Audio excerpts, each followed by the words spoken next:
The following moments may contain explicit language. It's alive!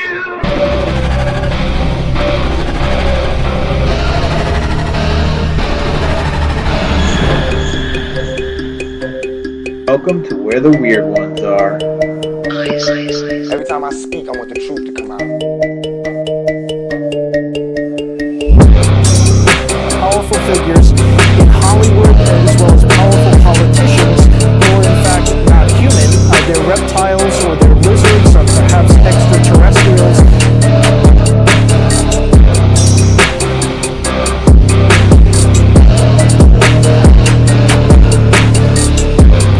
I don't think it is a human. I think it's a Sasquatch.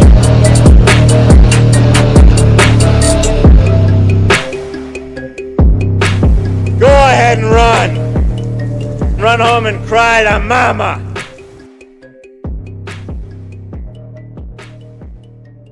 Let's get weird. What's up, you fucking weirdos? Welcome to another episode of Where the Weird Ones Are. My name is Kevin, but you probably already knew that, and if you didn't, now you do. Today's episode is with the lovely Eve Howard. I can't say enough nice things about her. I could have talked to her all freaking night, but she's definitely going to be coming back for another episode. I can promise you that. Her stories are not over. But she is an enrolled member of the White Earth Band of Ojibwe, a member of the Disclosure community, and host of both Prime Declassified and Prime Indigenous podcasts available exclusively only on Rumble. She is a gifted Usei Reiki master and shamanic healer of Rising Spirit Reiki, which is her business and calling as a healer. As a child, she was an experiencer, alien contactee, and now she is courageously sharing her involvement in secret military programs as an Indigenous woman and warrior of the light. So, yes, she will be coming back. She has plenty more to talk about and to discuss. Um, I really like. Pro- she was just a bundle of joy to talk to, honestly. um I could listen to her talk literally all night, and I kind of did, because well, we talked for a while before we started recording, and then we talked for a long ass time after recording. So yeah. I hope you guys all enjoy today's episode. I really enjoyed doing this one. So, but quick shout out to the sponsor, Flavors of the Forest, Bigfoot's Breath, Raw Garlic Dust. You know what it is. I mean, if you've been following along this entire time, I mean, you know that I put this shit on everything. It is phenomenal. It is more potent than any other garlic powder that you're going to get at any of these stores out here, or anywhere. They freeze dry it. It's fucking phenomenal. I I put it on everything. So definitely check them out. Flavorsforest.com. You can also follow them on Instagram at flavorsforest. Nelson and Matt, phenomenal dudes. Love them to death. Also, if you guys feel so inclined to do so, on Amazon, please check out my book. I done wrote a book about me and my dog.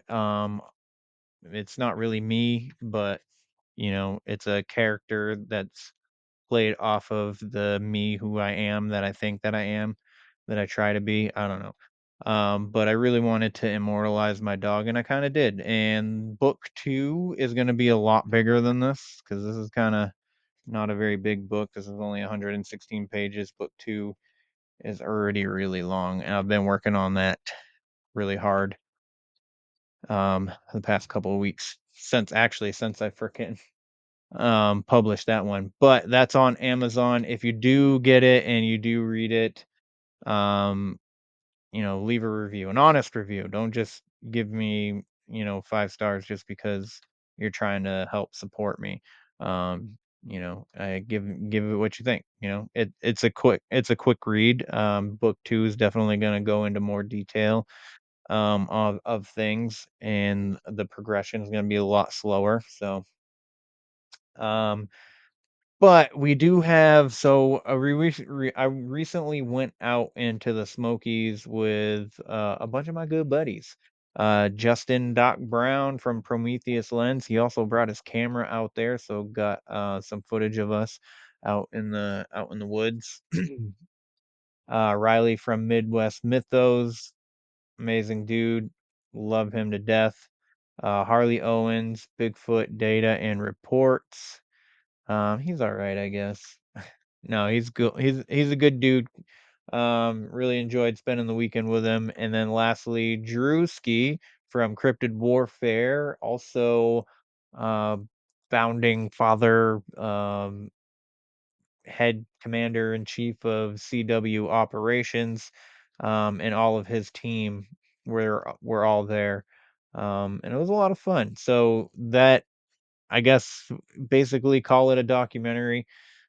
Uh, so that should be coming out on Prometheus Lens YouTube. I'm looking forward to that, and I do have the teaser for you, so I will play that. But I'm gonna tell you right now, I saw Bigfoot. I I can't. I saw it on a thermal image camera, and then once we replayed it, there was no thermal. I'm telling you, I swear to everything in me, everything that I know and everything that I own, every fiber of my being, anything that I could swear anything on. There was a large figure that was red, and the camera didn't capture it. So two other guys saw it. So I don't know. It makes me think more spiritually, more s- more spiritual of Mr. Bigfoot. So, but here is the teaser trailer, for lack of better word, documentary.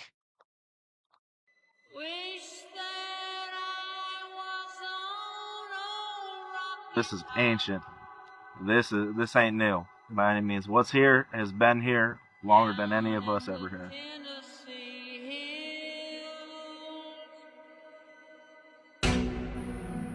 Y'all hear that?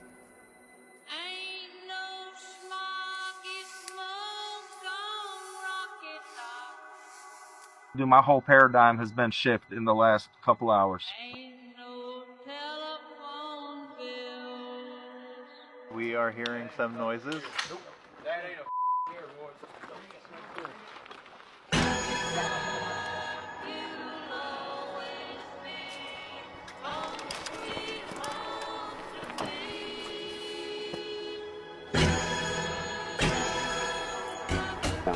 That was too short to be a. That wasn't here. No. Not at all. Y'all Southerners, y'all do it different. You guys are living a whole different world. Scared me to death, I'll tell you that right now. I saw my first one. Holy shit. Holy shit, guys. Holy shit. Holy shit. Oh, yes, I was blocking. Holy shit. There's two. There's two.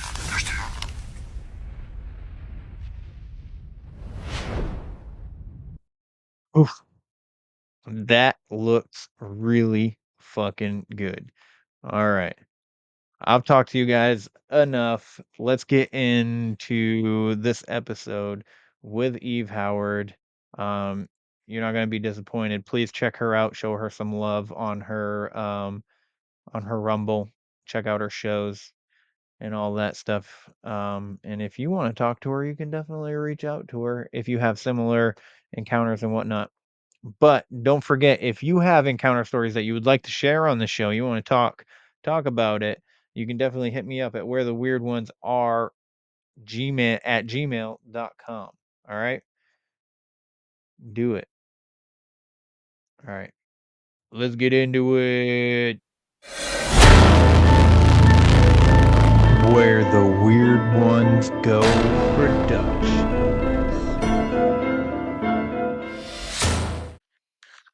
Hey, what's going on, dudes and dudettes? This is Drewski from Cryptid Warfare and Conspiracies Podcast, and you're listening to Kevin on Where the Weird Ones Are.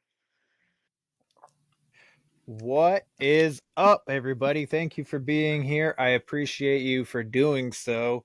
We have another great episode for you.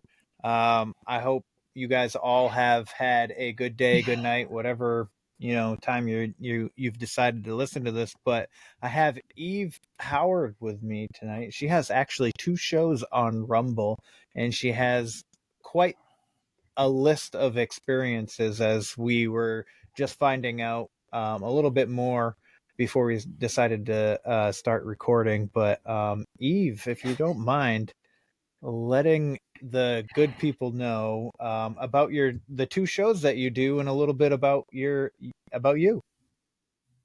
All right. Well, thank you, Miigwech, for having me on here. I'm Ojibwe, so I was born in Minnesota, and that's where my reservation is. So I live. I'm part of the White Earth band of Ojibwe, and my father is from White Earth, and my mother is from a different band.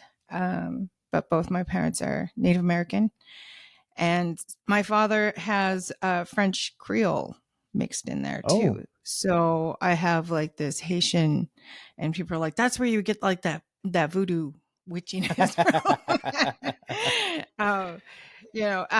Maybe, it's, I think a lot of spirituality and abilities run with a lot of the indigenous tribes and a lot of the bloodlines there. So, it's one of the things a lot of people are aware of, some of the testing that the military did on why Native Americans have more almost like clairvoyant type abilities. And it's all, thanks to Avatar, they know now that it's related to the hair. Mm-hmm. So I haven't cut my hair in like 3 years. Oh, wow. Truthfully. Yeah. I wash it, a couple times a week, and, like I said, dry shampoo is my friend, but yeah, I try to, just keep it as clean as possible. And, to me, it's like almost like this, it's like an extra part of your nervous system, so this whole thing where they're like, you have to cut your hair every 3 to 4 weeks, that's just them making sure that your hair remains open, so when it closes like that, the nerve is able to be like very close to the end, and you're able to, so if somebody throws something at you, you can dodge it and not even, see it type ability. I know my daughter threw I didn't want to walk up 3 flights of stairs. She threw my wallet from the patio. And all of a sudden, just out of the blue, my arm just shot out, and I caught it without even looking at it. Wow. And I was like, why wasn't I like this in softball? I mean, it was like, things like that, that really surprised me. Or when my sister and I were having a physical fight, and my mom was on the phone, stop fighting. She kicked me down the stairs. And I mean, it was just like outside patio stairs. It was probably like 8 stairs. But when she kicked me, I was running up the stairs, and the momentum threw me backwards. And most people would have just, I broke something. No, I threw the air, I twisted. And when I landed like on a 180 and kind of like on one knee. And it was like, wow, no one's going to believe this. This is way before the age of the cell phone. So I mean, and it's all, memory, Yeah. which is like DNA, stored in. So, everybody has these abilities. Everybody. It's just the being more connected, to your higher self. And that's what kind of drew me to, becoming like a healer. I could always like hands-on heal people, but I would take too much of their ailments. And as a healer, I think that, it helps me to be able to pinpoint where they're hurting, because I connect before the appointment or before the session. I'm feeling it, so if this person is like stress and headaches, or I had someone who had lupus spots, and I had 5 stinging spots on my back, 6, I think it was. And I took, alleviated some of that autoimmune, symptoms that she was experiencing. And she also was trying to test me to see, she had torn an Achilles, and she didn't specifically, she said, I'm not telling you which one. She didn't tell me that till after the session. And I said, your left, your ankle, your left Achilles. And she's like, I didn't tell you which one it was. And I was like, yeah. I was aware of that. It came to me, I, and these abilities, a lot of people are, spiritually coming into tune with, so I mean, it's not like I'm over here, tooting my horn saying I'm the only one. There are plenty and plenty. I was very grateful that I was taught, Suru, which is, where all healing or energy healing, came from, which was Dr. Suru, Dr. Hayashi, and Madame Takata. So they were like the 3 major masters, and that all Reiki kind of derives from that. So I had kind of went into massage therapy thinking, I read forward into the chapters, and I was really interested in the hands-on light healing. And they spent exactly 15 seconds on it. And I was so disappointed. So during that time, I made, I reached out to Suru Reiki master here in town, and was, oh, you're in luck. I have a class coming up. I joined immediately, Mhm. And then 30 days later, you have to wait 30 days. I did the second class, and I think it was like a couple of days. I think I graduated Wednesday, and by Friday, I had my first client, which was an older woman who was in a coma for 3 weeks, and they were going to take her out of the ventilator. Oh, And wow. her husband was a friend of mine that I went to school with, and he was on Facebook, asking for prayers, asking for whatever. He was, desperate. I could feel it. So I contacted him, since we were friends, and I said, I don't know if you know what Reiki is. And he was like, oh my gosh, yes, I do. Yes, I do. He's like, I do. And I was like, well, I was like, I just finished my level 2. I'm able to practice on people, and I was like, I don't worry, I know she's in the hospital. I'm not going to be like over here, counting out, what I was going to make from this transaction, because to me, I was needed. And Mhm. that's what made me call out, or this message called out to me, and I reached out, and if that happens, don't ever think that I'm going to be asking for anything. But, it came back to me, karma and stuff. So at a time when I needed it most, it was there. So I'm, that's the kind of person, that everybody should be, we should be in this whole barter system, or Absolutely. an exchange of energies, or exchange of, talents, or whatever, instead of relying on capitalism, but unfortunately that's just the way things are at this moment, and realize, a lot of these people, don't work, and this is how they pay their bills, so I mean, even if you can donate whatever, shoot, I go on a donation system. I never turn nobody away, ever. But like I said, I actually started working with this woman that Friday night, and Saturday morning I was just heading out for vacation, and I got this phone call, and it was the husband, my friend, and he said that she woke up. He goes, I don't understand it. And I mean, even now it just like touches me, because Mhm. it was something that it was just like, for real, you're not messing with me, are you?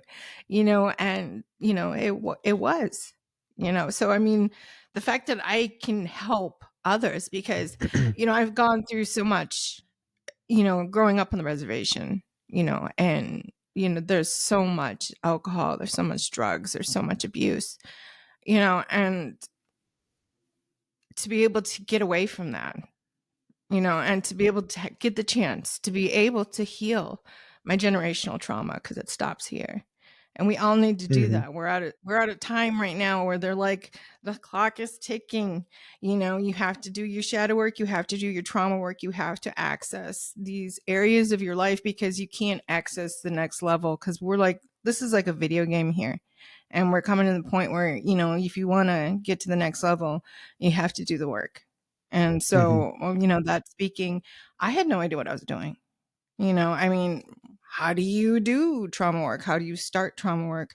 So, that led me into working more along the lines of people that have trauma, because I dealt with that, with a condition called borderline personality disorder, which is very trauma-based disorder. It's not like hereditary, or, you can't get it. It's just based off of PTSD and trauma. So, I had to learn how to heal the demons. So, I am like totally out there wanting to help people, because most people don't know where to go. Or else, when you hit rock bottom, where do you go next? What do you do? You basically, you need someone there to be able to pull you out of the darkness. And that's, what I have a Rising Spirit healing center, where I offer the Reiki, I offer the shadow work, the life coach. I will be offering, I'm getting certified right now for hypnotherapy, because, I found that hypnotherapy is really, really helpful. And I see the look on your face. So Yeah. What were you going to jump I was in? just the hypnotherapy thing is something that super intrigues me, because I did like a regression through therapy. So I haven't done therapy in a while now, but I was doing therapy for a good amount of time, and it was right after I had broken up with my ex-girlfriend, and we were bad for each other. It was pretty. Oh, yeah. It was toxic, but there was also a lot of beautiful times too.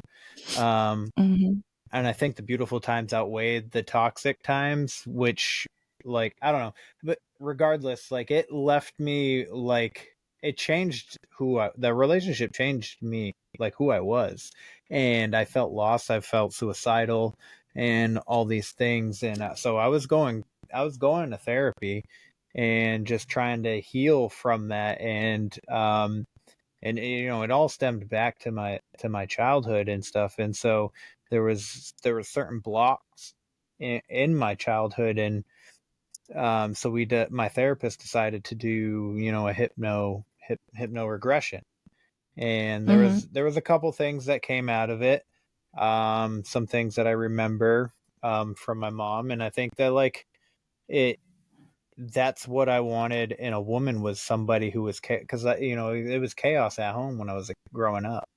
Um, Oh, yeah, but so that's all you knew. So you're drawn to that. yeah, so And if I that's exactly, she was like, if you find when you find a woman that's chaotic for you, you cling to it because that's Mhm. what you're used to. So it feels almost unnatural when a woman is, extremely nurturing and positive. So Mhm. it's almost foreign. And another thing that came out of it was, like, this weird dream. I don't know if it was a dream or if it actually happened. I'm assuming it's a dream. My therapist was like, there's sometimes, things come out of it that are thinking that you, like, she's like, you could have dreamt this, and with the hypnosis regression, you're seeing it as it, like, actually happened to you. So I don't know if this actually happened, but I'll tell you anyways. Other listeners of the show and stuff all are familiar with the story by now. But so when I was like 10, I used to wear, so I got glasses when I was like 8, and I was wearing glasses at the time, and I went out into the woods with my sister. We were pretending we were hunting monsters or aliens. And we found some tracks of the squirrels or whatever, because the squirrels, because their hands go together in the front and their back legs kind of separate, so it looks like a three-pronged foot. You know what I mean? Uh-huh. So we're like, oh, there's aliens out here. So we're out in the woods, like, chasing these pretend aliens. And all of a sudden, like this blue fit, like I start seeing a blue tint, almost like basically the best way to describe it is I was walking through a portal, and right in front of me, about 10, maybe 15 feet, was this like little village of these mushroom people just like stoking a fire. And I was just like, what in the world? Like, they all had like these little sticks in their hands and they were throwing it into the fire. But they didn't look like people. They looked like mushrooms. They were just moving around like people. There was no face, no eyes, no mouths or anything, but they had these like little stubby arms and shit. And I was like, what the fuck is that? And, and then I get this like tap on the back of my head, and my head just kind of goes like down like that. And my glasses just like, I think my glasses had to have been loose or something. But either way, they fell off my face, and I feel something on my shoulder. So I just kind of look at my shoulder, and there's a mushroom on my shoulder, and telepathically it says, you don't need those. And I was like, my glasses? And it goes, yes. And then right after it said yes, it just was like poof, gone. And my sister's standing there, and she's like, are you all right? And I'm like, yeah, I lost my glasses. So she's like, oh, let me help you find them. So I get down on my hands and knees, and I'm like moving leaves and stuff. And she comes over, and she's like looking, she's crouched down, and then all of a sudden you just hear crack.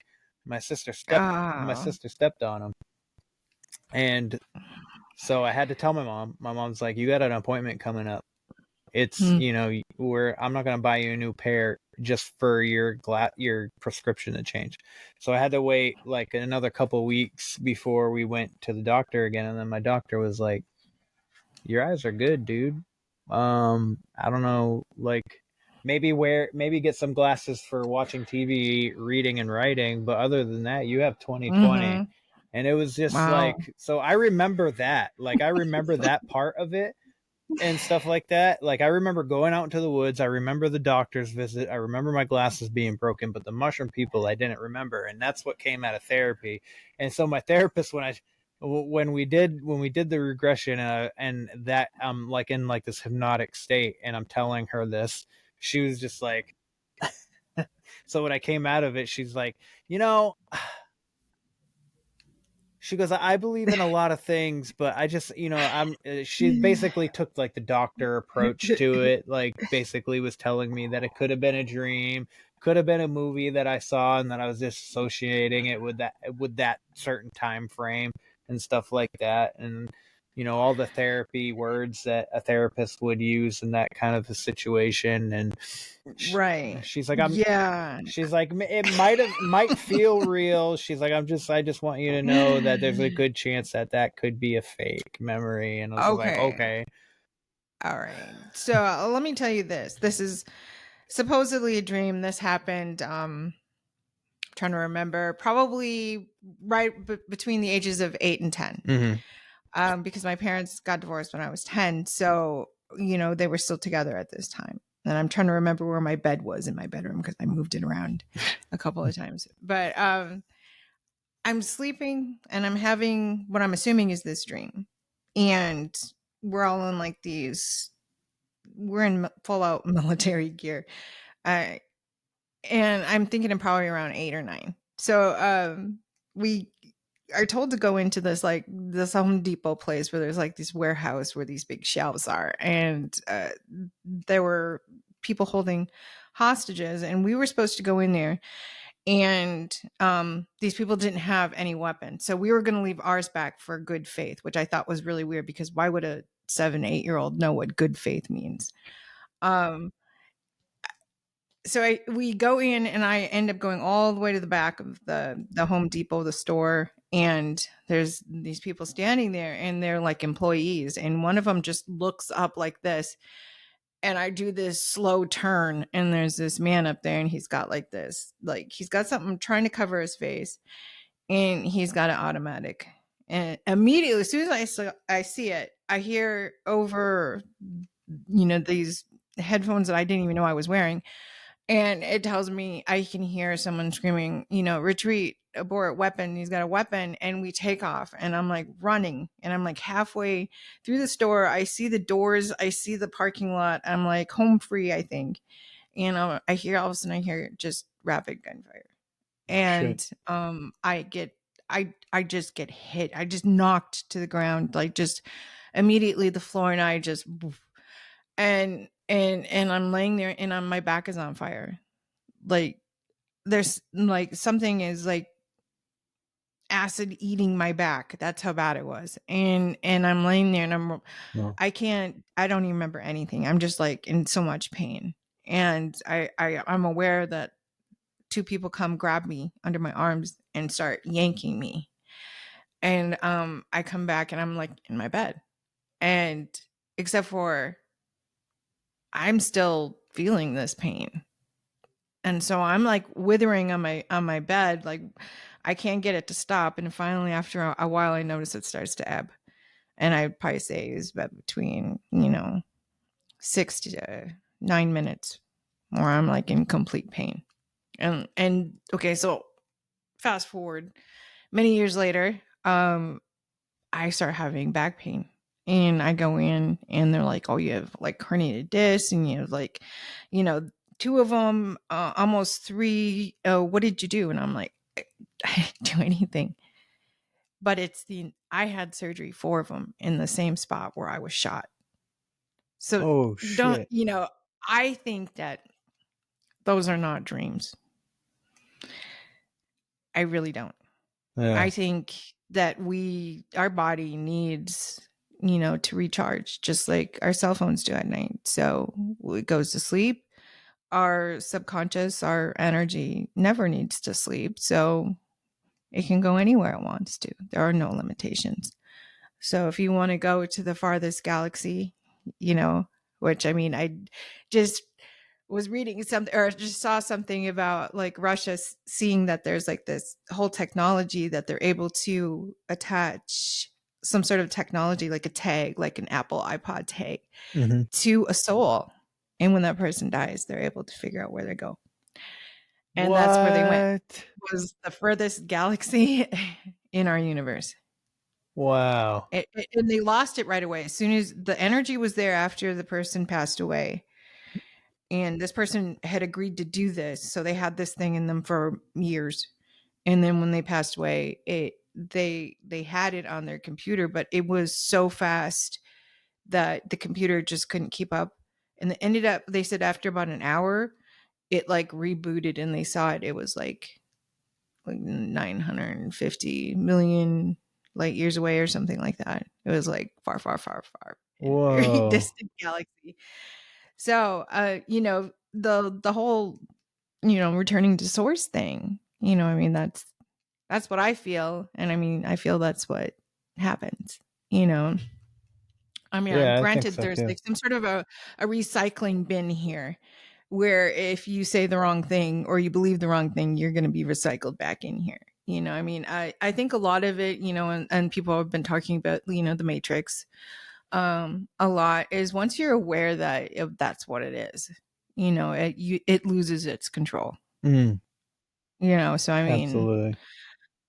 just people are too busy fighting over round Earth, flat Earth, that they don't understand that this is like, we're in like basically a video game, like we're in like simulation probably. Yeah. Not saying that there isn't real out there. There is. It's just we're not experiencing it right now. Right. Like, well, basically, I'm like right on the same line as you. Like, I think I look at it as like a realm. We're not Oh, it is. we're not like leaving the Earth to be able to see that it's round or anything, but we can transition from realm to realm. Like, you know what I mean? Like portally, I guess would be the best way to explain it. And that's what you were talking about with your the mushroom people. Yeah. I've gone into meditation, and when I've been fully aware and come out of it, I am able to see this overlaying dimension that it coexists over ours. And it's almost like a very crystalline world. To me, it looks very crystalline. And I mean, I'm able to see like different designs in some of their buildings.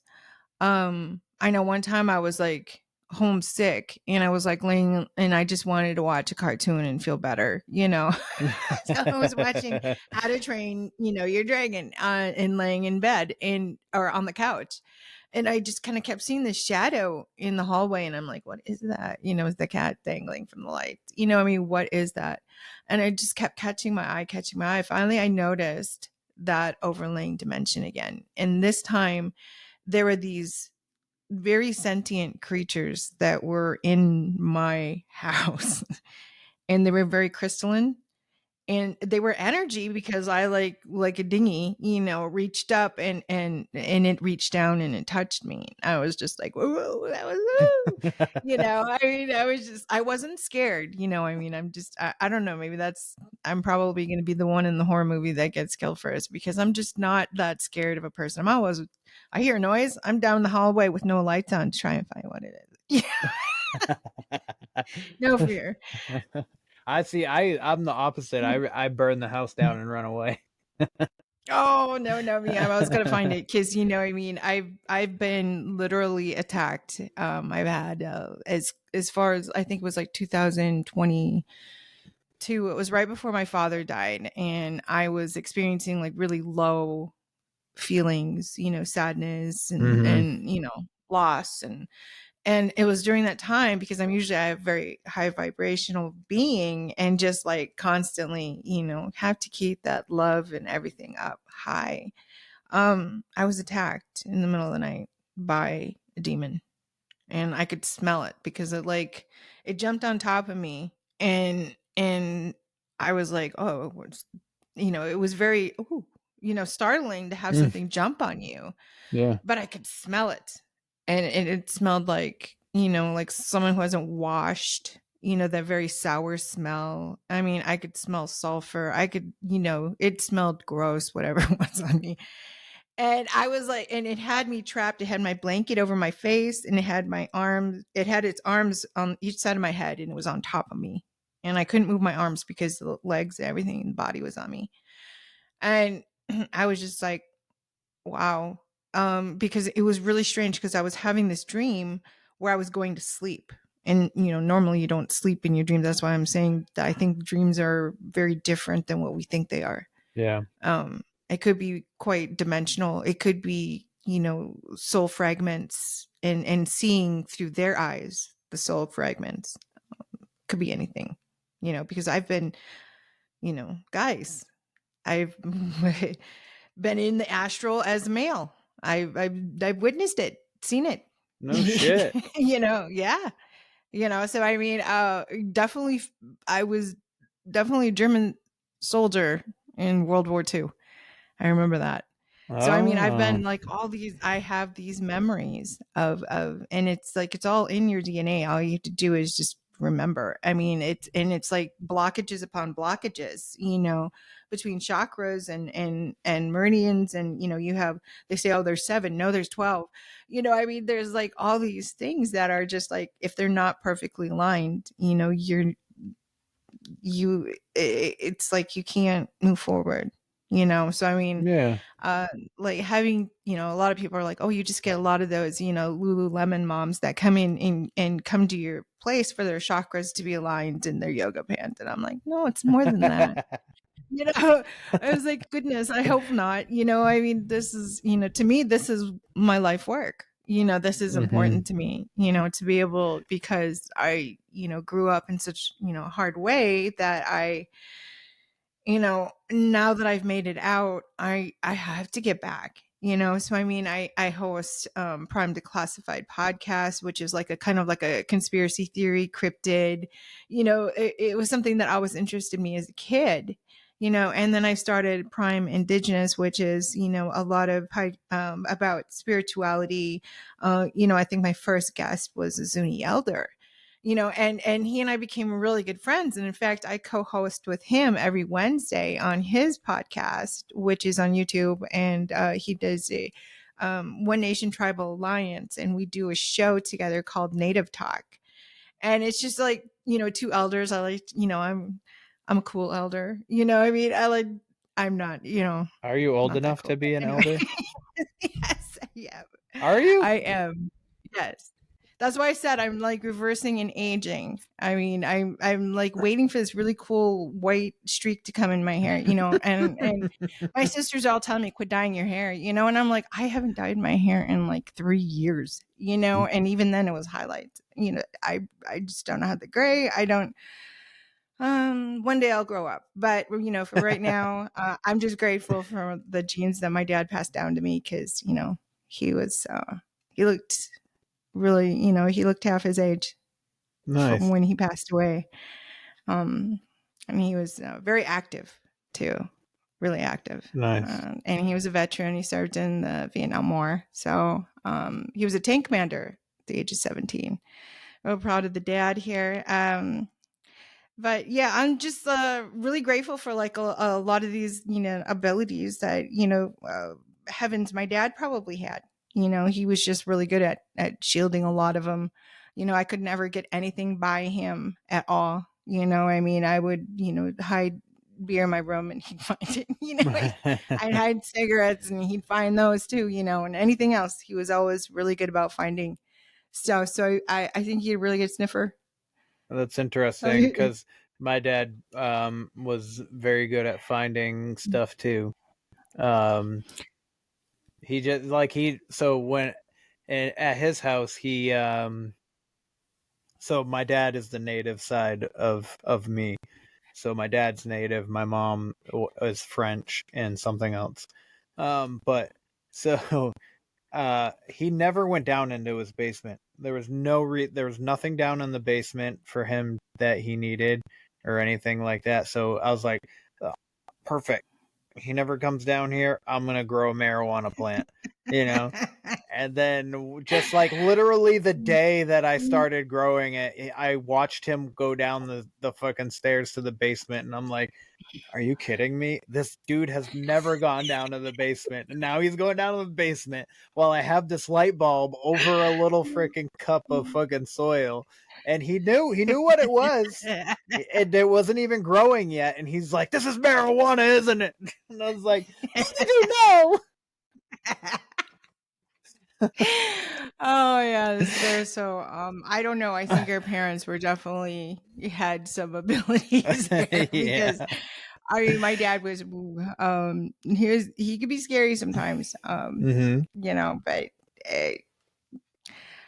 some of the things that I've been working with as far as some of the people have been coming to me with a lot of dark entities and I work in conjunction with another paranormal group outside of Denver, Colorado. So we help a lot of people, people that have attachments, even from childhood.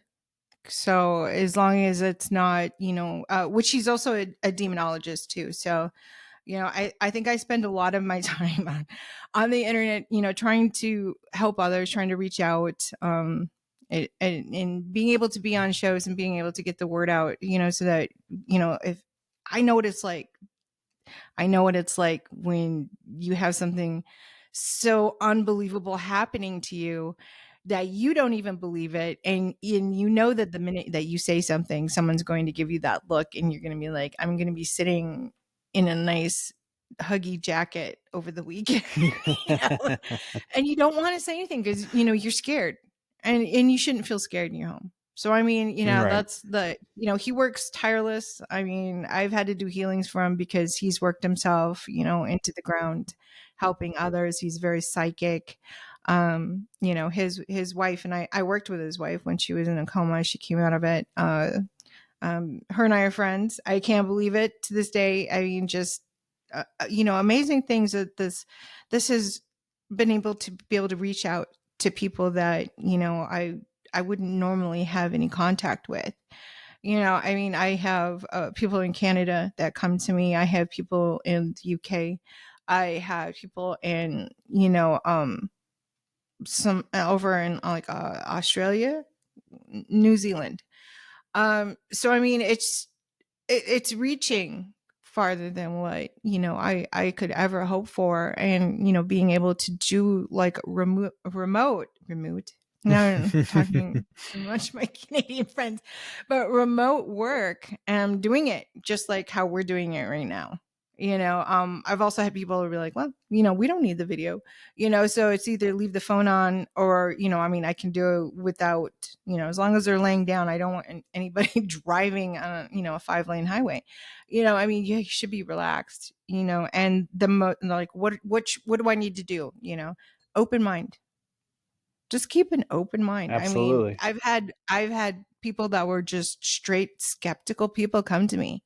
I had somebody that had like a very small tumor, and they couldn't ever get rid of it, and it would grow, and then and then it would shrink down and grow again. And I did work on them. And a couple days later, I was like, I know how you feel about this kind of stuff, but you think it's all hoodoo, whatever. I was like, how do you feel? I was like, how's your bump? Oh, it's gone. I was like, and you didn't think to call me and let me know. I was like, it was nice to know. I do reach out to everybody afterwards, but if you got something like that, please let me know. We could celebrate together.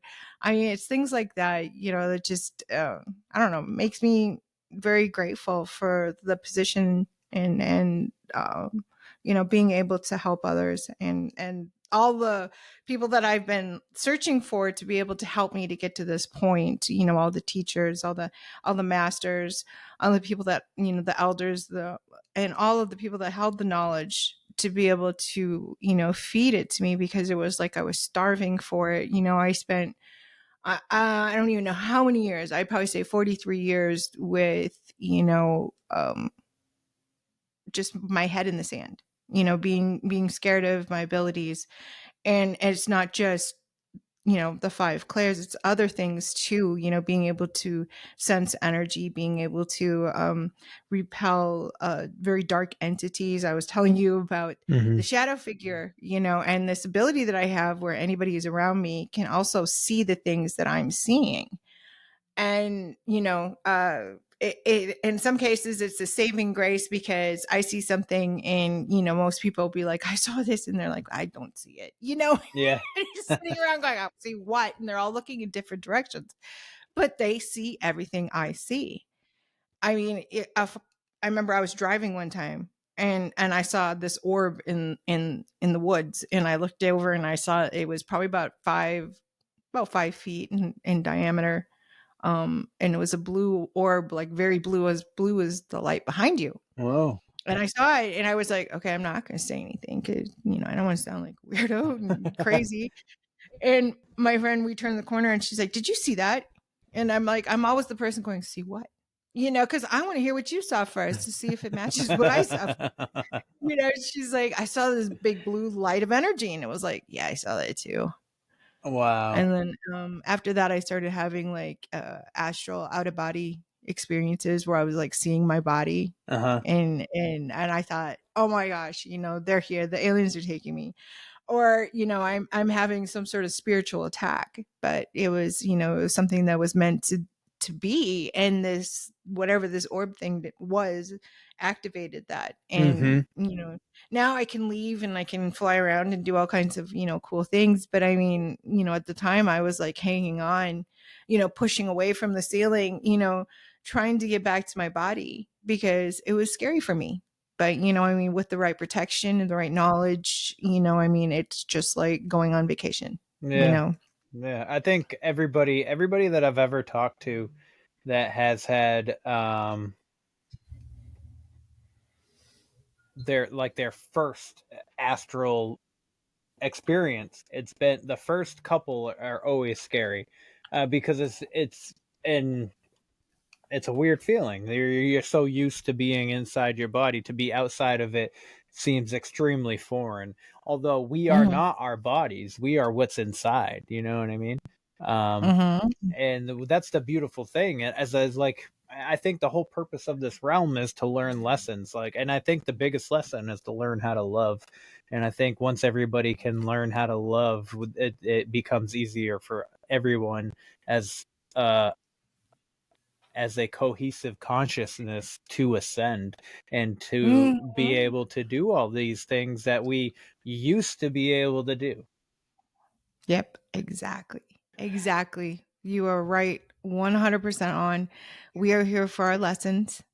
And I'm also noticing too that there's a lot of people here that are not exactly like us. Yes, me Like, too. Same. like filler people, like sim people, like, you know, and people are like, I see their soul, and I'm just like, okay, don't go to this person, you know?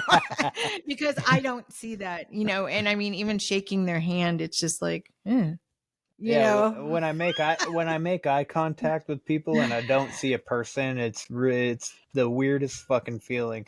And I've never really noticed that until I became aware, because it was like 2020. So 2020, when, you know, all that crap was going down, and we were supposed to stay inside, which I think was also another like psyop, was to keep us from being outside in nature, because nature So is the many. biggest fucking healing thing for That's the us. one thing. Yeah. When my dad passed away, I was looking at the psychic fair, this advertisement, and I was like, this woman, and I pointed at this woman, I was like, she has a message for me. So I traipsed all the way over there, traipsed my cookies over there, paid the $30, sat there in the audience. She comes walking out, looks me dead in the eye the whole time, and she's like looking at me and looking at me. She's like, you know, I'm going to take questions in the audience now. She's like, if something comes up or somebody wants to talk to you, she's like, I'll let's go with you first. And she goes right to me, and I'm like, my dad must have been bugging the crap out of her. And she was like, does your dad play the drums? She's like, I'm hearing drums. And I'm like, well, I'm Native American. You're probably hearing drums because of that. And she's like, he has all this. He's like, he's got me to tell you something. I was like, yeah, I know. I've been waiting for the message. I was like, as soon as I saw your picture, I knew that you had something to tell me. And she's looking at me, and I'm like, what is it? And she was like, he says to go out more into nature. And it was just like, it was like the Christmas Story when he got that Annie, you know, the Annie decoder thing, and he ended up reading Drink More Ovaltine. You know, I always felt so, you know, but I did. I was like, okay, Dad, you know, I mean, you went through this whole thing to make sure I got this message. And so I went out, and it was like, I mean, I saw, like, well, I didn't see him, but I sensed, you know, Sasquatch. We call him Sabe in our language. So when I say Sabe, people are like, who? No, he doesn't like the term Bigfoot, and he's not too thrilled with Sasquatch. So I call him Sabe. And I went out, and I was like, I went out, and I was like trying to like throw him off on where I was going. So I didn't make any plans. I just showed up at this campground. Nobody was there, and it was out in the woods. There was only like 6 campgrounds there. And I get there, and I back up, and I'm like, haha, I fooled him. And I jumped out of my car, and there was this little tiny toy soldier, like the kind that you get in a package at the supermarket. This, you know, every kid wants. Yeah. And it was sitting there on the picnic table, and I got out, and I was like, dang, thought I was going to get past him. You know, but he's pretty smart. I ended up seeing him that night, and kind of this red orb just appeared like right next to the car. And I was like, whoa. And I like looked at it, and I went to go look at my camping partner. I was like, do you see that? You know, and I looked back, and it was gone. And then I just kept seeing these weird blue and white orbs looking at me behind trees, like kind of coming out like this. And I'm like, what the, you know, what's going on? You can just show yourselves to me. I'm not scared, you know, just, I won't, you know, show me, you know, who you are. And it was really weird. We like getting ready to go into the tent. My phone was acting up. It was just like, you know, just a normal, you know, old ancient iPhone 8, and I'm surprised it still works. But it was like, it was you know, like the old kind of weird glitchy static on my phone. And I was like, wow, you see that? And I showed, you know, and we're like, what the heck's going on with the phone? That was so weird. You know, so I mean, I don't drink. So I mean, I went through treatment. I've been sober for it'll be 9 years soon. Congratulations. Wow. Thank you. I had a near-death experience, and scared me off of everything. So I've been sober for many years, so I wasn't out, wasn't under the influence or anything. And I saw the phone was just like really glitchy, weird. It was almost like we went into another dimension, like how you were talking about. It was like time had a really weird way of being, and it wasn't even like it was present at all. So it was like, just kind of going into this weird pocket and not being affected by a lot of things outside of that pocket. I mean, and it wasn't even like my phone. My partner's phone was like that too.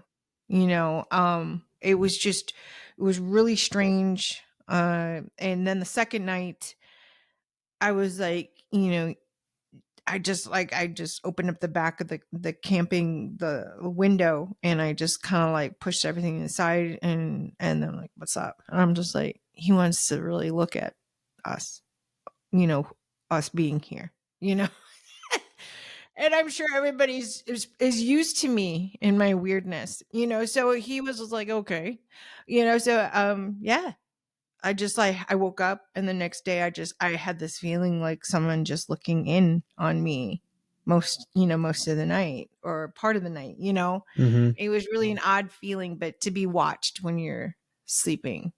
And I think Yes. even that first night, he said that I was like sitting up, like he said it was like every time I woke up, you were sitting up at the end of the bed with the light. Don't remember that, but okay. Probably. That's just like weird things like that. I will wake up and I'll be like sitting staring out my window. I mean, odd things that happen at night. Mm. Control over. And it's not even like a really cool thing where I'm like sleepwalking and saying really funny things, so I can even, go live and have people laugh at me. It's not even anything like that. It's just really weird stuff where if you woke up and saw someone just sitting there on the bed, you would freak out. Yeah. Or staring out their window, and you're going up, are you okay? And they, huh, what? I was sleeping. So Good times. yeah, that sounds like a good time. I mean, first of all, I love camping. I love being outside anyway. So that just sounds like a phenomenal time. But I will tell you that I went out looking for Bigfoot or Sasquatch or what Sorry. Sabe Hmm. for the very first time recently, like the last weekend actually in Tennessee, an undisclosed location where there's been a lot of sightings and stuff, and there's been sightings of like a dog man and stuff like that out there, which is kind of scary because the dog men are supposedly more aggressive and stuff, and I don't want to die, but I went anyway. But so we're walking out in the middle of the woods, and I remember I'm just looking. We'd stop every periodically. We had this big conga line, with a little bit like 3 to 4 foot gap between everybody. Make sure nobody was too close to each other and stuff like that. And we'd stop and we'd listen. Sometimes we'd stop when somebody heard something. And I remember I was looking out into the woods, and all of a sudden I just saw eyes shine. There wasn't any particular color, but it was a random eye shine, and then it went away. And I'm sitting there with my flashlight, and I was like, I just saw eyes shine, and they were big eyes. They weren't like little eyes like a bird or something like that. They were big, and we're listening, and we could hear footsteps, and then we kind of like stand there for a minute, and then they just like there was no more. So we continued on, and we decided to bait not a trap, but like just put bait out near it, like a hog trap, but it was broken, so there was no way that we would have been able to trap it if it even went inside of it anyway. So technically not a trap, but technically at the same time was. And we went off about like 40 yards or so, and we're watching with the thermal. And it was literally like 5 minutes later on the thermal, one of the guys, he just like starts screaming. He's like, oh my God, there's two of them. And like, and I don't know if this is like if this was like a like gracing us from the creator or whatever, like however you want to look at it, because we set out to have this experience. Now we're actually having this experience, and it happened fairly quick. So we were able to we all looked into the thermal camera, and I saw like a heated up humanoid figure standing 40 yards away from us behind a bush. And I mean, I looked fairly quickly, but I saw the red heat signature and everything. And then we decided to like rush it. So we rush in really quick with our flash. All of everybody shines their lights and everything, and then nothing's there. And I was like, No. oh man. So to see the heat heat signature, and to run over to where it was and it not be there, it takes like the whole flesh and blood camp out of the equation for me. Like, and I'm not saying it's specifically like, I think when it's here, it's obviously flesh and blood, but I think there's two sides to it. I think it's both. You know what I mean? It's interdimensional. Yes. He's interdimensional. He uses in the abilities that we, for some reason, we can't do it, but we should be able to. Our pineal glands, we don't use it as much as he does. Like, their home is not here. They like to be here. Yeah. They really, and I've heard about it too, that it was something to do with like the plants or stuff. It has to do a lot too, is like they kind of use us as like a Whole Foods. You know, they like to come here. I'm not saying they eat us. Oh God, no, I didn't mean that at all. I mean, like our planet, like where we are, they like to come in. They like to eat a lot of the fruits and different, you know, species of plant life or roots or whatever it is they eat. They also do eat meat, like, like we do, but I've never heard of one actually eating. I know that they can, but any wild animal will eat a human after a while, but I mean, that's not his choice to eat. He prefers other foods. I was like actually not speaking with, but reaching out to this psychic woman. I can't, horrible with names, horrible. I have to write everything down. And she was actually communicating with them telepathically, which is how they are able to kind of tune in to a lot of what's being said, even hundreds miles away. They can hear this. Like, everything is connected. Sound is just a frequency, it's just a vibration.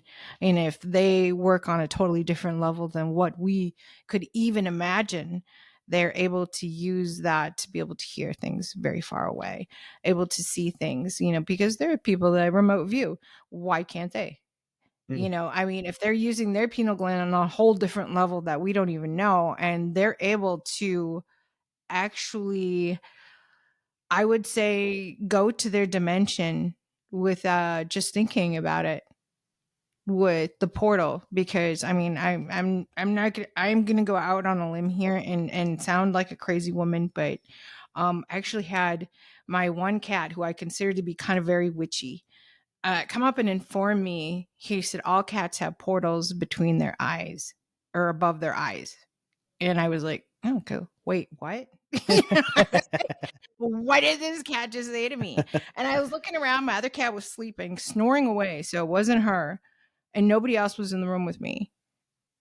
And I was like, that was so weird, because like a couple of days before, I was like stuck on this TikTok thing about where people were like, cats are portaling from one room to another, like getting stuck in these locked rooms, and there's no way that they could be in there, or passing them on the just passing them in the hallway, and now they're stuck in their kids' room, which they were just headed to. How? So I mean, the cat came out and just told me, and I mean, if a cat can do that, I'm pretty sure other, as well as humans, can do it too.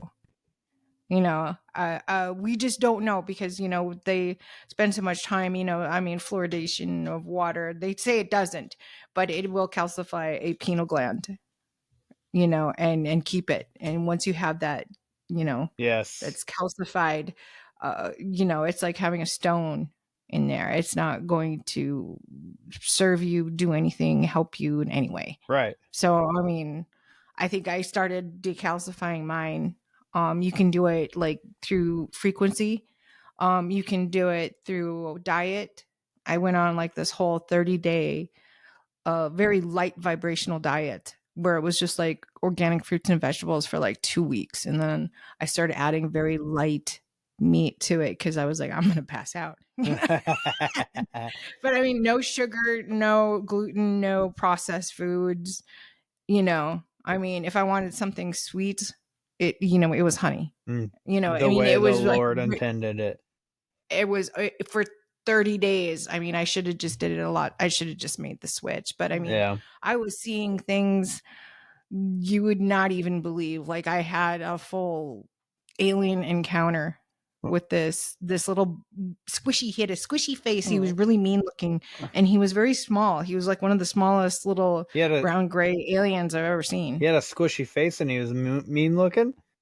Yeah, he was mean looking and he was wearing like some sort of a weird appendage on his head and he was drilling into my pelvic bone. Oh shit. I'm assuming he was there to like either take eggs or he was doing something, but either way it was very painful. I woke up, I remember it was August 28th of 2021 when this happened, so I remember the date and I can't remember nothing, so for me to remember that was it was crazy. Yeah, he was drilling in. I could hear it.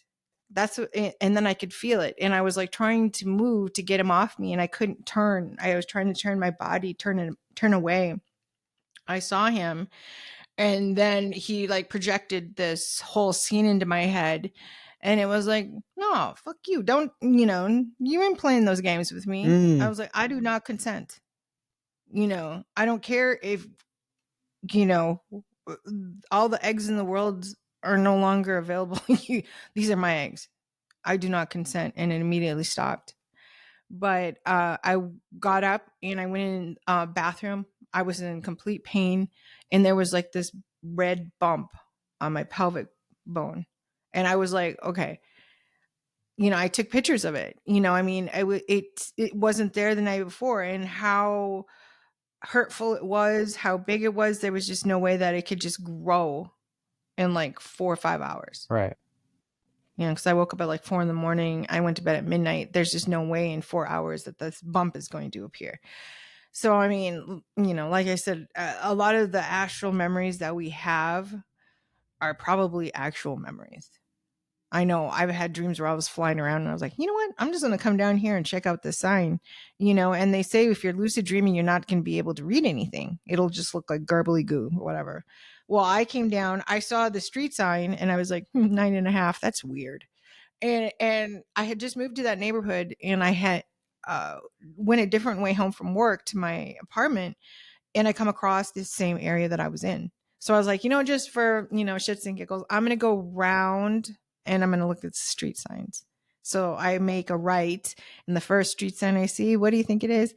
9.5 Street. I freaked out. Mm-hmm. I freaked out because I was there in that park before I actually saw it, before I actually arrived and like saw it with my own eyes physically. I was flying around there like, Wendy from Peter Pan. That's wild. Mm-hmm. I want to do that. I know I can. I just got to put the work in to do it. Meditation comes so hard, but I have been doing Reiki healing. Like I go to a healer, and I don't. So what got me intrigued into the Reiki stuff was my friend Christina, who's been on the show. She's been on the show a handful of times. But she's out of Florida, and she actually told me a story one of the times that she was on that her dad doesn't believe in what she does, right? And so I think her brother was getting married. I think it was her brother. It was either her brother or her sister who was getting married. And her dad was feeling really sick, and the normal medications and stuff weren't helping and stuff like that. So she was like, do you want me to do what I do. And he's like, I don't believe in that stuff. And she goes, yeah, but I mean, I can do it. And then if it doesn't work, you're still going to just feel the same way. Like, what's the harm in trying? So he agreed to it finally. And then, I guess it was like a situation. I can't remember exactly. I'd have to listen back to the episode, but, it was something that like it would cause him to like have a hard time like moving around too. So the next day at the wedding, he was up walking around and was able to dance Gout. with the bride. Maybe, Yeah, yeah. gout. My dad used to have that, and it would affect him walking. And Yeah. it would just be like he would be fine. He would go to bed, and then the next morning he'd be like, "Ah," and I'd see him kind of hobbling around. I'd be like, "What's wrong with him?" And they're like, "Gout," and I'm like, "What does that mean?" I mean, I didn't know as a kid. I just knew it was something, having to do with helping. Your He feet. struggled to walk. Yeah. Very Yeah, painful.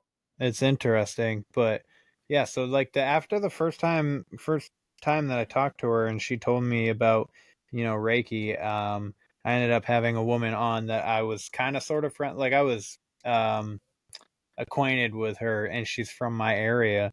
And I was like, you know what? I was like, do you do Reiki as in like do stuff for people? And she's like, yeah. So I've been going to her almost regularly. Like I think I've seen her 3 or 4 times now, and I always feel better. I just wish she could make my muscles relax. But she can't, like she could, maybe if she, like it was like focused on that. So maybe like if I asked her, I was like, hey, do you think you could focus on just like making my muscles relax? Because when I lay on her bed, sometimes my back starts hurting, but I feel like she also senses that. She's like, I feel like you're uncomfortable. I was like, I am. Do you put like anything underneath your knees? No. I would do that. Even your Okay. jacket, just ball it up, put it underneath your knees. Okay. All right, I'll do that. Because I went to massage therapy. That was like we had like this knee roll, and it would go underneath the knees. Or Yeah. else, you can when they lay on their stomach, you can put it underneath their ankles, so you can get a better Oh, foot yeah. massage going. Yep. Yeah. So, but to lay there for some of them are massages for an hour and a half, 2 hours. I mean, it gets hard to lay on your back. So, I mean, you can, just stick something underneath your knees a little bit, and it just like alleviates it. It's like, oh my gosh, Yeah. that's such a huge difference. Yeah. So it's a little bit more comfortable. Yeah. But I feel like even though like my back hurts, I feel like I'm in such a better mood every time I leave her, and she's such a Mhm. sweetheart. Yeah, I know we get a lot of people that are like, "Oh, I feel so great for a couple days and then it just kind of goes away." Well, I mean, it's preventive. I mean, you have to take a couple of sessions. It's like chiropractor, so you kind of go a little bit at a time, and then Yeah. once a week, and then once every 2 weeks, and then once a month, as needed. You know, I've had a lot of instances with like people that had like Lyme's or lupus, Shit. somebody who they separated their Achilles tendon and they were like facing surgery, and then they didn't tell me which one it was, so I had to tell them it was their Oh. left ankle, and they're like, "How did you know?" And I'm like, I don't know. It's like, I feel it. So, I mean, it happens to me. I remember one time I was like, my shoulder's bothering me, and it's not my pain. I can tell when it's my pain. I mean, if I get up and I move around a little bit and it goes away, it's not my pain. But if I move up and it's still like bothering me, it's my pain. So I'll like search somebody out, like, how's your shoulder? You know, I had to like find somebody, like my friend James. I'm like, it's you. So I mean, I did some healing for him. I was like, I have to do it because I can't sleep, because I'm feeling it. I tend to take on a lot of other people's pain, but I learned how to get rid of it. So being an enrolled Indigenous member, I'm not saying that every single person, but we all do our own form of healing. I do a form of shamanic healing where I usually connect with the person before the session, And I'll usually get like about 3 animals will come forward. And these animals are not only protectors, but they're like almost like they consider family, you know, and they come in and they help with the healing. And I'll have like some of the family, the ancestors that have passed on will take part in the healing. And I get like a lot of images, and I'm not, you know, definitely not anybody that can draw very good. Some of my drawings are silly looking, but you know, I mean, you get the idea. You know, this is the things that I see. And I thought it was all just really, you know, I thought it was just coincident that the images that I was being shown were kind of going along with what people were having or experiencing in their life, or things where I actually drew this image.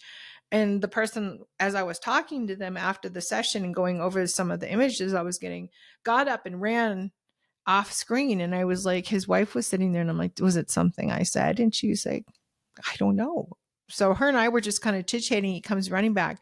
He's like, this was 5 years ago. And he opens up this sketchbook that he said, I had this dream and I was showing this and you drew it exactly. Oh, wow. So I was like, I had no idea, you know, anything about what, you know, he had dreamt about 5 years ago, or was showing or whatever. It was just something that came to me, you know. So like a lot of the stuff that I come is like either something from the past, the present, or, you know, the future. And I wish that it would give me more information. But you know, the more I get in touch and the more that I do the healings and the readings and everything, the better I get at it. So, I mean, yeah, I think I had to put it down for a while because I was, you know, my dad was really sick and I was like almost graduating. My dad passed away 3 weeks before I graduated from college. So I was like, you know, so much. And, you know, I just had to take in this grief that I didn't know how to show. So, I mean, it took me a while to come back to healing, but it was almost like it was pulling me to do this. It was like all this, you know, this work that you've done for other people, you should be doing for other people, like on a daily basis, to the point where I was like, all right, let's do it. Cause I mean, I was hearing it, you know. They were like trying to get me to contact people that were, you know, their guides were in contact with them, telling them, you know, she needs to reach out, or these, you know, they need to meet, they need, you know, to talk to somebody. I get people that I'm just like immediately, you know, as soon as I message them, I'm able to like, you know, wow, you know, things about them that they don't tell me because this is the first time that I'm actually meeting them. So, and they're like, how do you know all this? I don't know. I mean, I wish I did. I've been doing a little clairvoyant work, but I'm more of a claircognizant person. So I don't know how I know 80% of the things that I know. It just happens. It's like someone just comes in and pushes an idea or pushes something, you know, a piece of tidbit of information that and then I pass it on. And this started like right after I stopped basically drinking. It started coming in immediately, you know, and I was like meeting people and they're telling telling me things, or talking to a group of people, and it was just like somebody would poke me and be like, you need to say something. And I'm like, I will. You know, I mean, I just wouldn't say it out loud because, you know, people that tend to talk to themselves, people that tend to look at them a little different. And finally I went up to her and I was like, yo, I know you don't know me or anything, but you know, what you said about your daughter really touched me. I just want you to know that, you know, she was estranged from her daughter. I was like, she's going to call you in a couple of days. I don't know how I know, and I'm really sorry. I was like, but she's like in need of your help. And that's your choice if you're going to help her or not. But, you know, I was like, just, you know, prepare for that. And I was like, I gave her a hug and I like walked away, and I was like, I'm never going to see this person again. How am I going to ever know if it ever, you know, transpired? And I was like, well, if it's meant to be, it's meant to be. So a week later, this person comes over and you're like, hey, hey Eve, and I was like, what? And they're like, do you remember this woman like about a week ago, and she was talking about your daughter, and you like went up to her and said some stuff? And I was like, yeah. And they're like, she wanted me to tell you that her daughter called that Tuesday, and she sent her a ticket, and she's on her way to see her on the bus, and to tell you thank you. And I was like, holy shit, okay, thanks. Wow. You know, so I mean, people are like, you know, go up, tell me something about myself, you know, deer in headlights, you know, well, hi, you know, just introduce yourself to me, talk to me. And, you know, I mean, sometimes it comes real fast and sometimes it takes a little bit, you know, but I mean, it always happens. And I always had to tell people really weird things. Yeah. Or I say something and they're like, oh my gosh, you just channeled my aunt, you know, so-and-so. Exactly what you said, you know, and it was just like, I was just daydreaming, you know, probably doodling on something. And when I said it, their aunt came through, you know, and I was like, huh, what? You know, I don't even remember what I said, but I was just like, they said, you sound so much like her, and went into this whole story of how much their aunt meant to them and what they were going through in a situation and what their aunt would say. And they said, that's exactly what she would say. And I was like, Wow. I said, that has been a new thing, being able to channel in people that have passed on. And I was always scared to do it because I was like, you never know, you know. Yeah.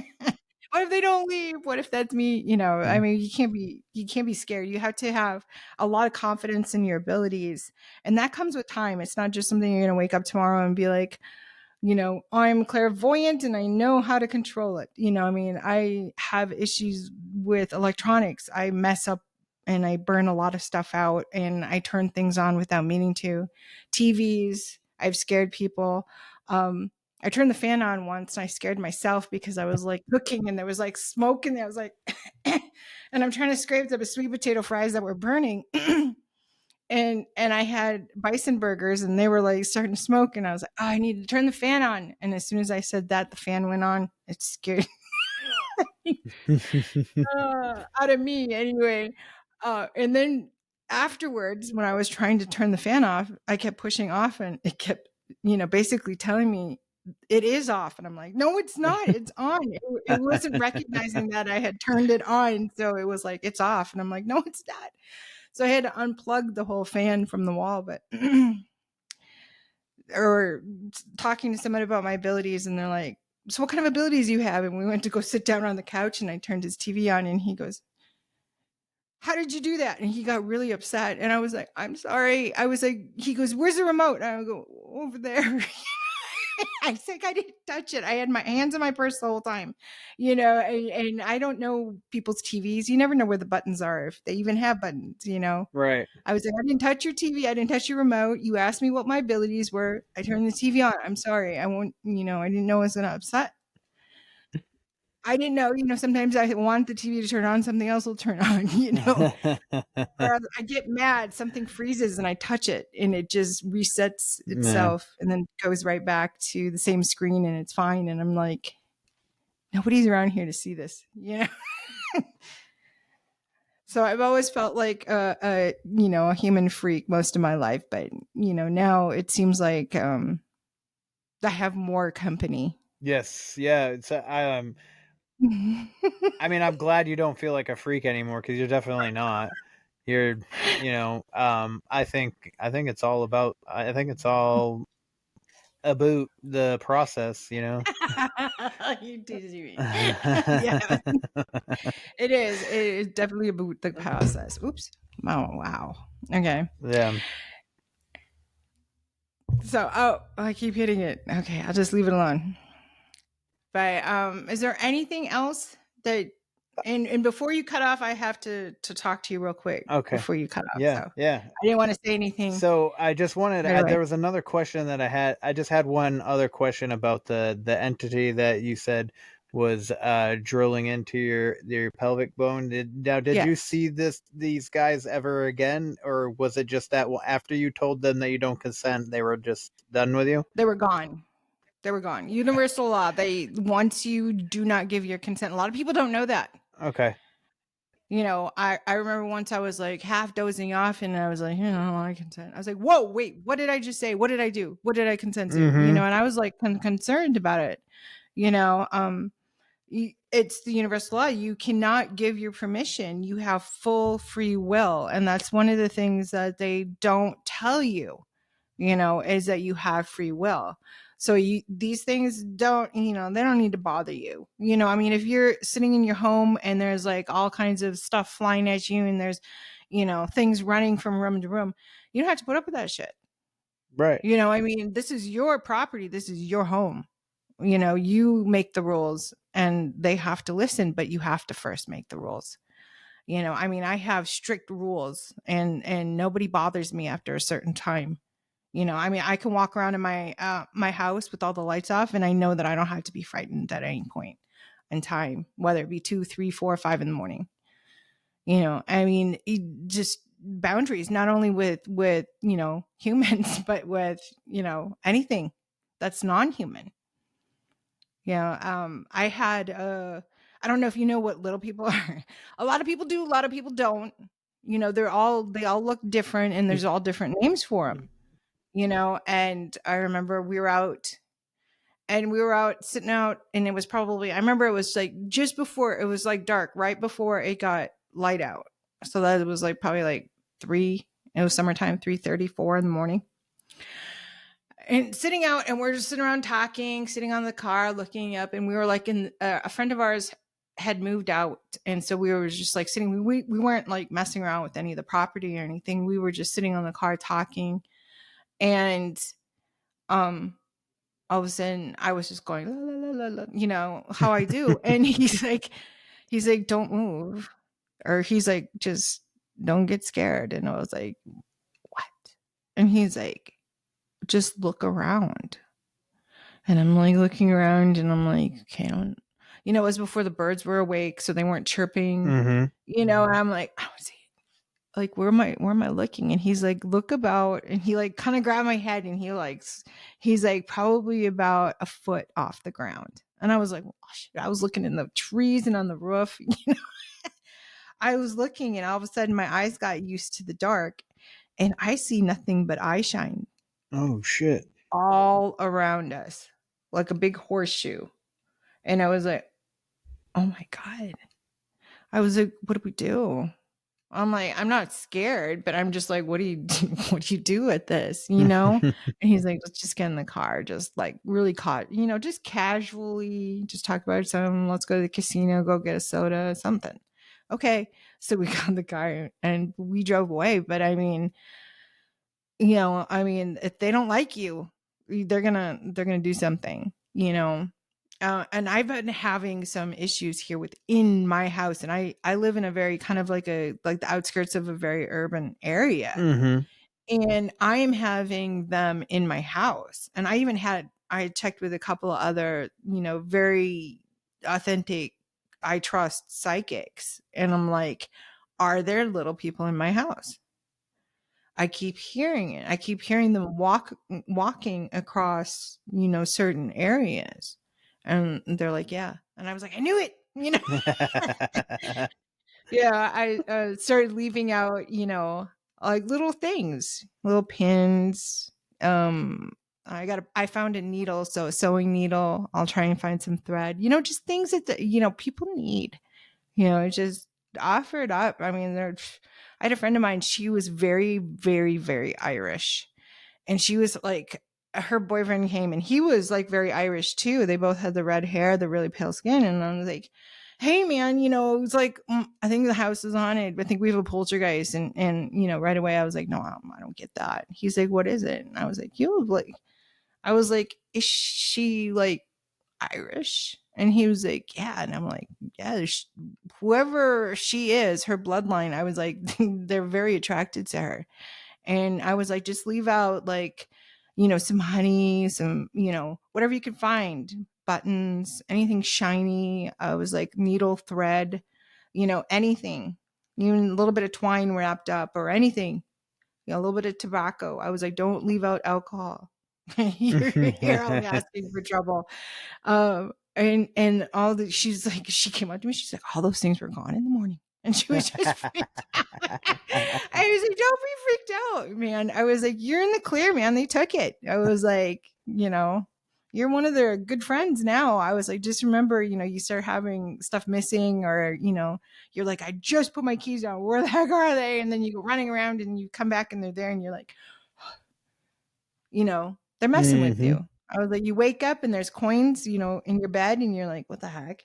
That's them. They're just leaving you signs, just put out a little bit of food, a little bit of tobacco, a little bit of, whatever you have extra of anything, you share it, and you share it around with people around you, and, that's taking care of others, and otherwise they'll just play tricks on you and take your keys and, hide your phone or or your charger. I mean, it's a modern world and we're in their world. It, they've been here forever, and that's not going to change. Humans might not be. We might have to go somewhere else. But I mean, this is their home, and just be respectful. I mean, a lot of people laugh and stuff, and go ahead, laugh. But I mean, when you're down to your last set of keys and you can't find your debit card or something like that, you'll remember what I said. Just be respectful, because there are so many things around, and I'm not trying to be like scary things. They're not scary. If they were, we wouldn't all be here. We'd be gone one by one, picked off. It's just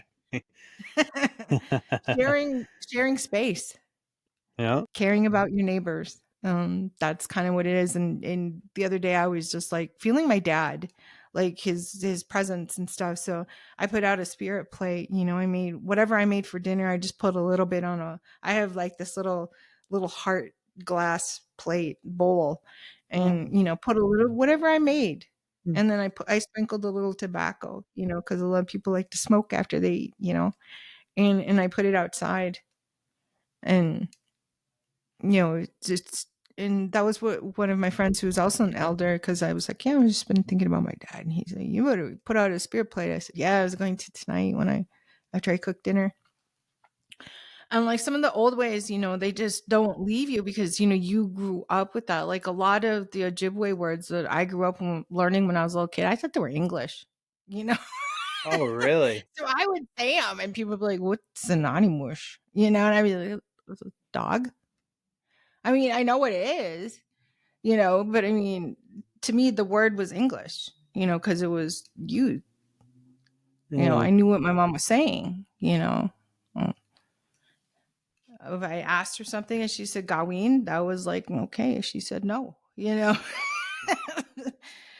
I don't know, and the thing was, my parents were boarding school children, so they grew up in that boarding school. Oh, no. So I mean, I was brought up as far away from his traditional ways as possible, and like my mother and father were brought up with priests and nuns, so I was pushed into going to church school, going through communion and everything like that, and I was like, no, I don't want to do this. Just like I'll find my own way. So I mean, it took me years, but I was like, I almost made it like a complete circle back to where I was.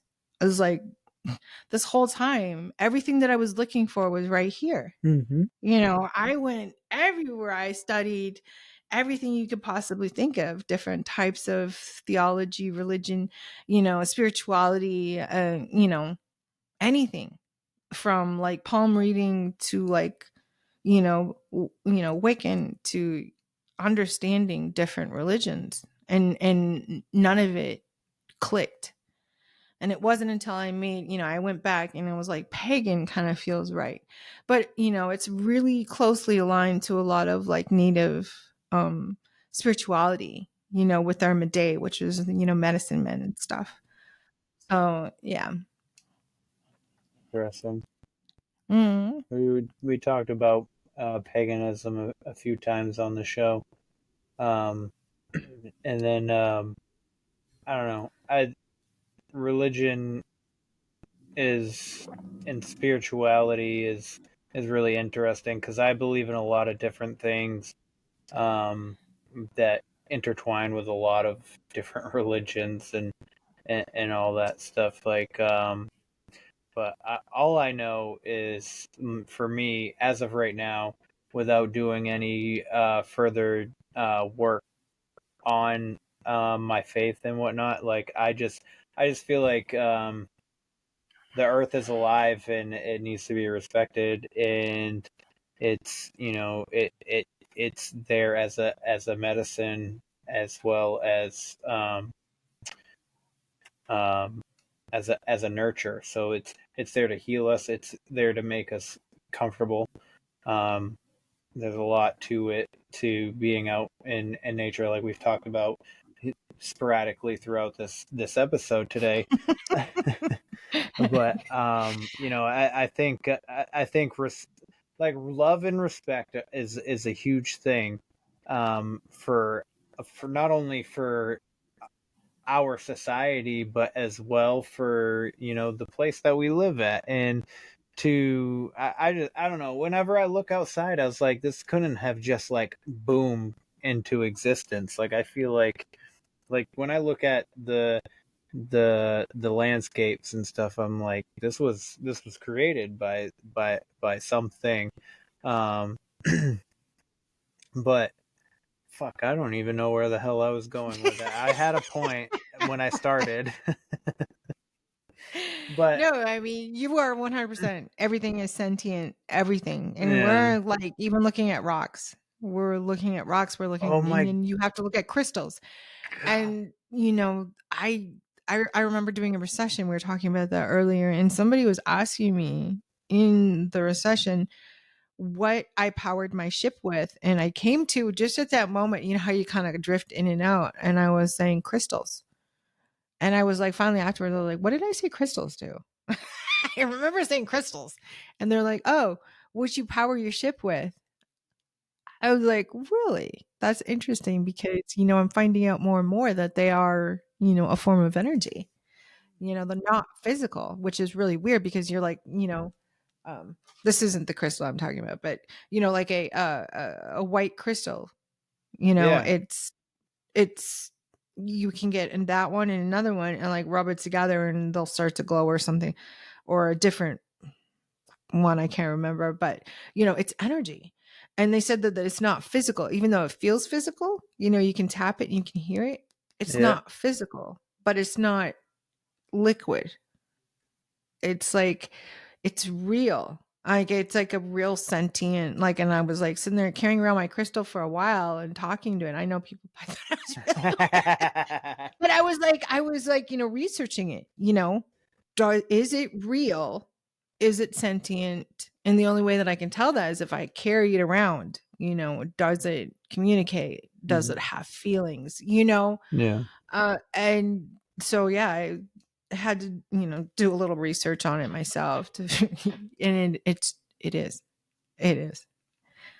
Nice. Yeah. Like, same with animals. I've connected with animals. Someone hit a bear once, during a POA weekend, and hit it with a Suburban. And Oh when we pulled up to it, I leaned out the window to kind of look at it, and I immediately connected with this thing. I did, and it was dying, and it was like this most painful, horrible pain, and it was like right here in my head. I can still feel it. It's like right here. And I'm like, I couldn't even concentrate or nothing, and I was just like, oh my gosh. And then I could hear like this woman screaming, and I'm just like, everything was just so much for me. And like, all of a sudden I just came out of it, and I was like, my husband was hanging onto my jacket, and I'm like, go what? And he's like, dude, he's like, you almost fell out the window. And I was like, what do you mean? And he was like, what was up with the screaming? He's like, you're screaming your head off and like hanging out the window. And I'm like, hanging onto your jacket, and the only thing I could do was just get you away from that situation. He's like, what happened? And I was like, I just felt this incredible pain right here in my head, where that bear walked out and got hit by that Suburban right here. I connected to that bear and felt it dying. and like to the point where I lost total control of my body, where I was like the bear and I For had one. somehow Friday. Yeah. But I mean, that was horrible, and then it started after that, then it started with people, and it was just like, I mean, it was, little baby steps to get to where now, I can walk into a room and I know immediately that someone is in severe pain or there's something going on, and I can go to that person and, I don't like to freak people out. So I just sit and talk with them for a little bit. And then I'll be like, start going in on my whole questionnaire. So yeah, I wanted to get my holistic doctor degree, but living in a type like now, I think they're just targeted right now. Yes. They have, they understand what's real and what's not. And, I mean, there are so many things that we could take naturally from the earth, because it produces our medicine. But, the Yes. pharmaceutical industry is more interested in, gaining wealth and all the people around it, and, and hand in hand with the medical, it's you just don't, you're fighting a losing battle Yes. until we realized exactly what Tesla was saying when he said frequency and vibration, and that's exactly where this world is going. That is where it's going. And Yep. there's nothing that they can do to stop it, because people are tired. This whole thing with everything blowing up from what happened in 2020, I mean, there are lawsuits galore. People are understanding, and I hope that there are people that are smart enough to realize that they're giving you the truth, that this was aimed to harm, not help. And I mean, I was warned about it 20 years ago by this this guy. He had a twin 20 brother who was years a ago. psychic 20 years ago, What? and trying to tell people this, trying to tell people this. And people were just like, it's just Eve. She's being weird again. Don't listen to her, and I tried to tell people exactly what it was. And I had people, like even my own family, just like attack me. And I'm like, I've been talking about this. Why has nobody been listening to me? I mean, I knew about this 20 years ago. I was told, I was warning people, and people would be like, yeah. But once it fell in their laps, they didn't recognize it. So They it's like never do. I talked to for 20 years, and what should I have been doing different? Could I have altered everything? I don't know. But you know what? One person can make a difference. I know that. Absolutely. You're absolutely Just got to keep going. Keep They'll all see me. on Just like keeping on. when Forrest Gump was like running. I just by kept himself. running. Everybody was running behind him. I'm just hoping one day I can turn around and I can see people running with me. That's what I want. Well, I'm more running anything. with you. I'm running with Cool. you. Let's do it. But Eve, it's been a phenomenal chatting with you tonight. And real quick, I would really love for you to let the listeners know, like, where they can find your show and where they can find you if they want to speak with you. I have 2 shows on Rumble. You'll find both of them under Prime Declassified Podcast. It's like Prime_Declassified_ podcast. For some reason, it wouldn't let me do it the other way. And I put both of them on there. I'm not very good with computers, so if there's missing a thumbnail, don't point it out, okay? if you see me and I am making a weird face, don't point it out. Everything. We had a very good person help me with the intro, so that's all mine. Made especially for the podcast. The logo for Prime Declassified was made by my own child, who went to art school. So nice. I had to pay her for that. But you can find both of them there. I do a One Nation Tribal Alliance. You'll find that on YouTube with Greg Yawakia. We do Native Talk every Wednesdays, usually around 8 p.m. Eastern Standard Time, but we run it on Indian time, so please bear with us. And then not everything turns out exactly the way we want it to be, but I always try to post that on my Facebook. You'll find Eve Howard on Facebook. You'll also find Rising Spirit, which is my healing center. You'll find Rising Spirit on Facebook, Rising Spirit on Instagram. And Prime Declassified is also on TikTok, as well as Instagram. I think they're both kind of the same thing, one account. You'll just find them when you do a search for it. On Threads, nobody follows me on Threads. So I'm really disappointed. Nobody follows anybody on Threads. How does that place even survive? Yeah, but, I don't know how that works. And Eve Howard on Facebook. Like, I don't know what happened, but somehow it just allows followers. If you follow me and we chit chat, I send a request. Just let me know. I don't know how to change that. I'm just not very technology. I'm impaired that way. Yeah. So yeah, bear with me. I don't know what I'm doing. If it seems like I'm ignoring you, chances are I didn't know that there was a request message somewhere. And sometimes it takes me a while, but yeah. So you can also email me, which is evehoward21@mail.com. Not email, just mail, mail.com. So those are the only ways you can reach me. I am in the process of trying to get my stupid website back up again. We'll see how that goes. The websites are a lot of work. Oh man. I got one now. It says you can do AI can build it for me. Is like, please, yes. Yeah. Yeah. Just don't need it. Just don't kill us. But that's the opposite of what I'm trying to do. Right. So with that being said, for the listeners, if you don't mind checking Eve out and her show, that'd be great. I would greatly appreciate that. And if you feel so generous in doing so, I would really enjoy a like, a follow, a share, and a subscribe. That would really help the show grow. Not that I need it to. That's just what it does.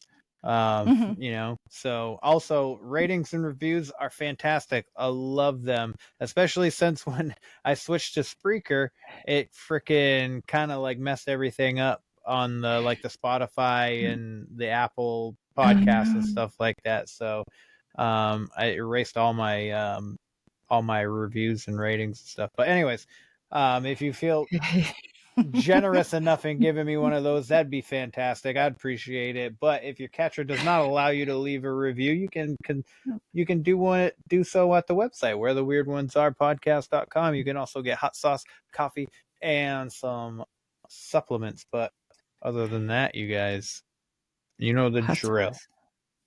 Question everything and stay weird. This concludes our broadcast day.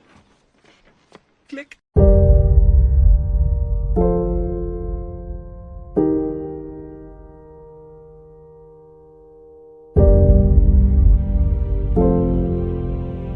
Because in the end, none of us have very long on this earth. Life is fleeting. And if you're ever distressed, cast your eyes to the summer sky, when the stars are strung across the velvety night, and when a shooting star streaks through the blackness, turning night into day. Make a wish.